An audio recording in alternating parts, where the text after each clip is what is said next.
My name is Gary Orren, and I teach the January term course MLD 342, Persuasion, the Science and Art of Effective Influence. Analogies. You know, being smart or even being right is not enough to being successful. You need to be able to persuade people. Persuasion lies at the very heart of what you and I do each and every day. Whether we're a public official or a nonprofit leader or a corporate manager, it is a process really of using evocative words and language, sometimes symbols, pictures, to get people to voluntarily, willingly, without trading of resources, change their mind or change their behavior. Persuasion, I think, is the key to effective leadership. It's hard enough to lead people who agree with us. But to lead people who are opposed to our views, that's the key to effective leadership. One of the greatest arts of polemic, or one of the greatest arts of persuasion. The spine of the course is a set of 20 or so proven principles of persuasion. I've extracted these principles from the behavioral science research literature, from social psychology, from communications theory, from political science. The ultimate purpose of the course is decidedly practical and professional. I want to help students develop and hone their persuasion skills to help make them more effective persuaders. Two themes get particular attention in this course, and these two are somewhat philosophical but utterly practical questions. First, what constitutes unsavory, unethical persuasion? When is our persuasion really just manipulation? And second, can we realistically hope to become better persuaders, to improve our ability to persuade, or is this mostly an innate, natural-born talent? Let's have a long discussion. In this course, we use the full gamut of teaching approaches.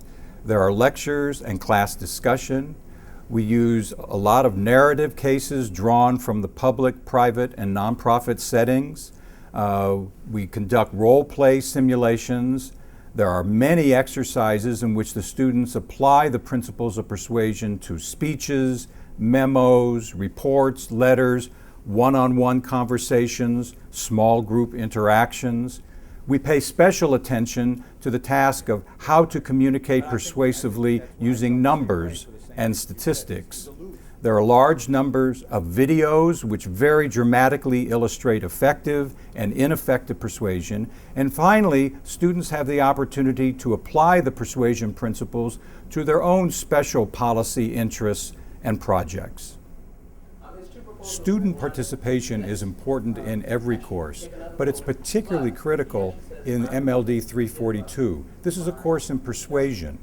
And students are able, in their participation, to apply the principles of persuasion, the techniques of persuasion that we're discussing in their own comments and observations that they make in class or in their small groups. They're also able to carefully observe and listen to the effective or ineffective use of the principles of persuasion by their colleagues and by me.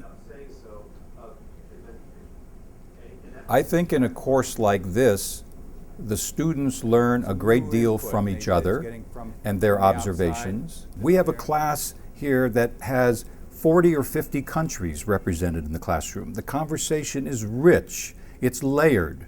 So there is so much learning to be gained back and forth and sideways. It is a very interactive experience.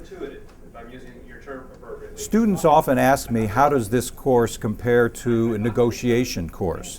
One of the central topics in this course is contrasting persuasion and negotiation, identifying the relative strengths and weaknesses of each approach, and noting when one is more appropriate than the other to be used.